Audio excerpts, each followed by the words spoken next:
రైతు భరోసాకు వ్యతిరేకంగా BRS party working president KTR పిలుపు మేరకు తెలంగాణ రాష్ట్ర వ్యాప్తంగా బీఆర్ఎస్ పార్టీ శ్రేణులు ధర్నా చేపట్టారు. ఈ సందర్భంగా రంగారెడ్డి జిల్లా షాద్నగర్ ఎంఆర్ఓ కార్యాలయం ఎదుట మాజీ ఎమ్మెల్యే అంజయ్య యాదవ్ ఆధ్వర్యంలో బీఆర్ఎస్ పార్టీ నాయకులు కార్యకర్తలు పెద్ద ఎత్తున ధర్నా చేపట్టారు. ఈ సందర్భంగా మాజీ ఎంపీపీ యువ నేత రవీందర్ యాదవ్ మాట్లాడుతూ రాష్ట్ర ప్రభుత్వం పనితీరు చూసి కాంగ్రెస్ వాళ్ళే నవ్వుకుంటుండ్రు. రైతు భరోసా పేరుతో రైతులను దగా చేసిన ఘనత సీఎం రేవంత్ రెడ్డికి దక్కింది. రాష్ట్రంలో 420 హామీలతో ప్రజలను మభ్యపెట్టి అబద్ధపు పాలన కొనసాగుతుందన్నారు. తెలంగాణ ప్రజలను అడుగడుగునా ప్రభుత్వం మోసం చేస్తుంది. నాటి కేసీఆర్ పాలనలో రైతు సంతోషంగా ఉంటే నేటి రేవంత్ రెడ్డి పాలనలో దిక్కుతోచని స్థితిలో ఉన్నారు. 15,000 దేవుడెరుగు, అసలు 12,000 అయినా ఇస్తారా అనే ఆందోళనలో రైతులు ఉన్నారు. స్థానిక సంస్థల ఎన్నికల కోసం కాంగ్రెస్ ప్రభుత్వం మరో హడావిడి చేస్తుంది. హామీలను నెరవేర్చకుండా ప్రజలు ముందుకు పోతే చెప్పులతో కొడతారు. ఇందిరమ్మ ఇండ్ల పేరుతో గ్రామాలలో డ్రామాకు తెరలేపిన కాంగ్రెస్ ప్రభుత్వం ఫ్రీ బస్సు తప్ప ఒక్క పథకాన్ని కూడా పూర్తి స్థాయిలో అమలు చేయలేని స్థానిక సంస్థల ఎన్నికలో రైతులే కాంగ్రెస్ ను ఘోరంగా ఓడకొడతారని అన్నారు. ఈ ధర్నాలో కాంగ్రెస్ పార్టీ నాయకులు కార్యకర్తలు పాల్గొన్నారు.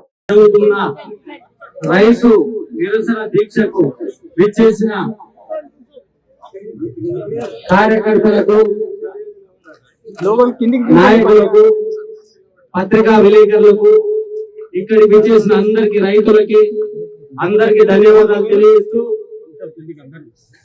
గత సంవత్సరం అధికారంలోకి వచ్చిన కాంగ్రెస్ పార్టీ 420 హామీలతో గత 10 ఏళ్లు పాలించిన కేసీఆర్ ప్రభుత్వం కన్నా ఘనంగా పాలిస్తామని, ముఖ్యంగా రైతులను మరింత అభివృద్ధిలోకి తెస్తామని ఎన్నో హామీలు ఇచ్చి అధికారంలోకి వచ్చింది. కానీ మీరు చూసినట్టయితే వచ్చిన మరుసటి రోజు నుండే రైతులను మోసం చేసే పని మొదలుపెట్టినారు. ప్రజలకు అర్థమవుతుంది. ఏ మాట కూడా మీ లోపల నీతి నిజాయితీతో ఎప్పుడు మాట్లాడరు. గతంలో మాట్లాడినట్టే మేము తప్పులు చేస్తే మమ్మల్ని గెలిపిస్తారు, తప్పులు మాట్లాడితేనే గెలిపిస్తారు అనే భావన మీ లోపల ఉంది. ఏదో తెలియక ఒకసారి తప్పులు చేశారు, ప్రజలు తెలిసి తెలియక మా కేసీఆర్ కన్నా బాగా చేస్తారేమో అనుకున్నారు. కానీ కేసీఆర్ ను ఈ విధంగా కేసీఆర్ అయ్యా దేవుడా ఎక్కడున్నామని నిజంగా కేసీఆర్ గారు మొన్న మా నాయకులకు మీటింగ్ లో చెప్పిండు. మళ్ళా 2-3 ఏళ్ల తర్వాత ప్రజలు మన దగ్గరికి టార్చ్ లైట్ పట్టుకొని వస్తారు, పెట్టుకొని మనం గెలిపించడానికి ప్రజలు రెడీగా ఉంటారు. ఎందుకంటే ఇప్పుడు కనిపిస్తూనే ఉంది, మీరు దేశ నాయకులను తీసుకొచ్చి స్టేజ్ల మీద తీసుకొచ్చి పెద్ద పెద్ద మాటలు చెప్పారు. అన్ని మాటలు, ప్రతి మాట అబద్ధమని తెలిసిపోయింది. ముసలి వాళ్ళకి 4,000 ఇస్తామన్నారు, ఇంతవరకు లేదు. ఆడపిల్లలకు స్కూటీలు ఇస్తామన్నారు, అది లేదు. పేద మహిళలకు భరోసా పైసలు ఇస్తామని చెప్పారు, అది లేదు.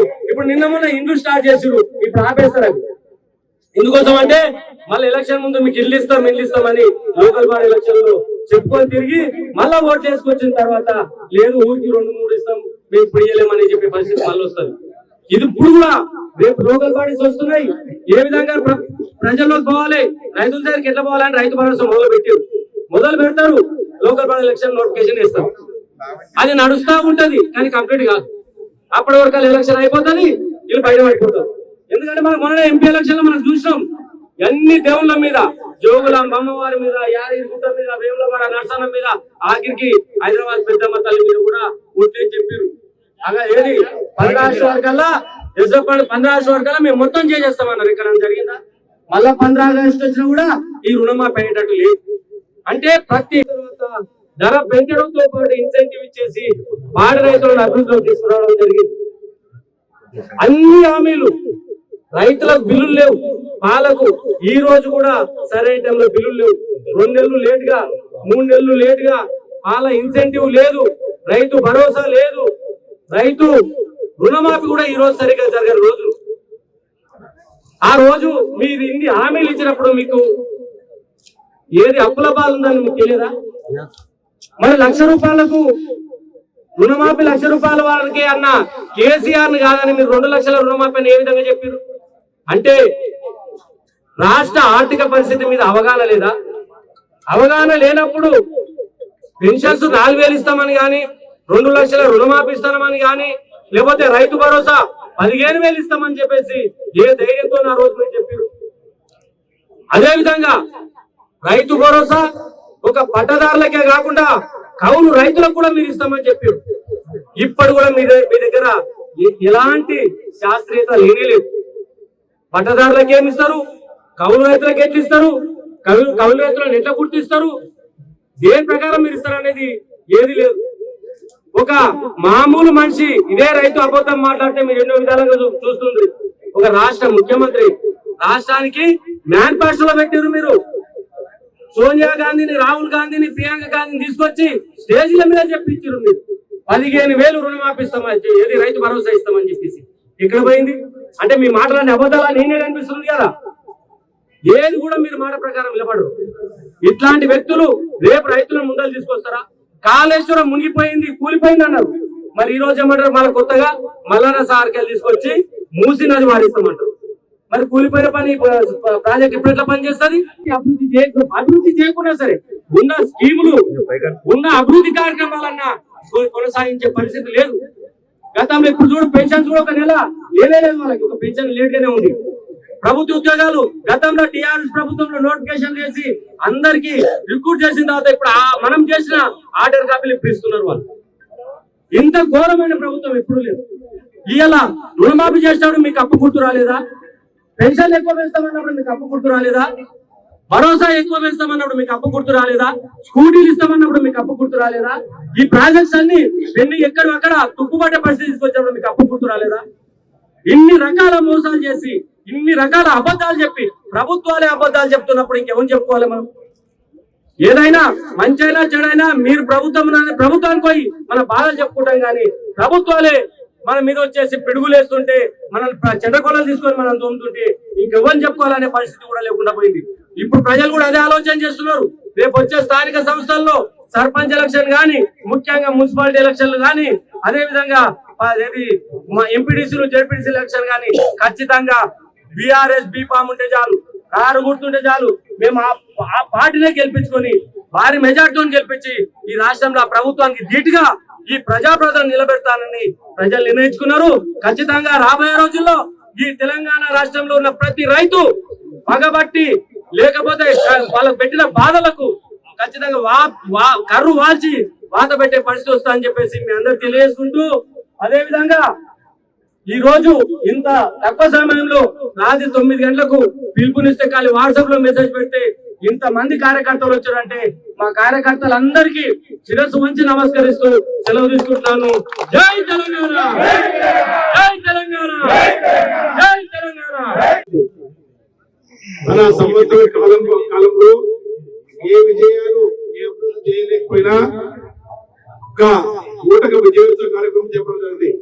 దానిలో భాగంగానే రైతు పండుగ అనే ఒక కార్యక్రమం చేపట్టడం జరిగింది. ఆ రైతు పండుగ సందర్భంలో రాష్ట్రంలో నలుమూల ఉన్నటువంటి రైతులను ప్రభుత్వ ఖర్చుతో మహబూబ్నగర్ పిలిపించి వారి సమక్షంలో రుణమాఫీ కొరకు 2,750 కోట్ల రూపాయల ఒక బొమ్మ చెక్కులు ఇచ్చి రైతులకు మోసం చేసి ఆ రోజు అనౌన్స్ చేయడం జరిగింది. దానికి ఇప్పటి వరకు ఏ రైతు ఖాతాలో కూడా ₹1 కూడా జమ కాలని చెప్పి ఈ ప్రభుత్వాన్ని డిమాండ్ చేస్తూ ఉన్నారు. అదే విధంగా మీరు వెంటనే 2,750 కోట్ల రూపాయలు అయితే మీరు బొమ్మ చెక్కించారో దాన్ని మన మంచి చెక్కుగా మార్చి ఈ రైతుల ఖాతాల్లో, అందరి ఖాతాల్లో రుణమాఫీ డబ్బు జమ చేయాలని చెప్పి ప్రభుత్వాన్ని డిమాండ్ చేస్తా ఉన్నా. రైతు బంధు అదే విధంగా రైతులకు సంబంధించిన 15,000 ఇస్తామన్న రేవంత్ రెడ్డి గారి వాదన, మరి అదే విధంగా అది కాకుండా 12,000 ఇస్తామని చెప్పి ఈ రోజు లోకల్ బాడీ ఎలక్షన్స్ ముందుకు తీసుకొని ఈ 12,000 రూపాయలు ఇస్తామని చెప్పి దాన్ని కూడా మోసపూరితంగా 15 ఇస్తానని చెప్పి 12 చేసి, మరి అదే విధంగా ఇలాంటి స్కీములు ఎన్ని వాగ్దానాలు చేసిన స్కీములన్నీ కూడా కుంగనబడిచి, మరి ఎన్నో విధమైన కేసీఆర్ గారు ఉన్నప్పుడు ఎన్నో విధమైన డెవలప్మెంట్స్ 10 ఏళ్లలో మరి ఆయన ముందు వాగ్దానం చేయకుండానే మిషన్ భగీరథ గాని, రైతుల బీమా గాని, రైతు రుణమాఫీ కానీ ఎన్నో కూడా మరి ఆయన ఇవ్వడం జరిగింది. మరి ఇలాంటి వాగ్దానాలు చేసి ప్రజలను మబ్బపెట్టి రైతులకు మబ్బపెట్టి మరి ఓట్లు కుమ్ముకొని ఈ రోజు ఇయ్యలేని పరిస్థితి ఉంది. కాబట్టి మరి రైతులకు అందరికీ కూడా ముఖ్యమంత్రి రేవంత్ రెడ్డి గారు క్షమాపణ చెప్పాలని చెప్పి మరి అదే విధంగా రైతుల ఉసురు తప్పకుండా రేవంత్ రెడ్డి గారికి తలుగుతాయని చెప్పి ఈ రైతుల ఆహారనాదాలు ఎప్పుడు కూడా పోవని చెప్పి ఈ సందర్భంగా మరి ఈ ధర్నా సందర్భంగా మరి రేవంత్ రెడ్డి గారికి ఈ ధర్నా సందర్భంగా పిలుపు మేరకు ఇలా హెచ్చరిస్తూ మా టిఆర్ఎస్ కార్యకర్తలు ఈ కార్యక్రమంలో పాల్గొన్నందుకు అందరికీ ధన్యవాదాలు తెలియజేస్తున్నాం.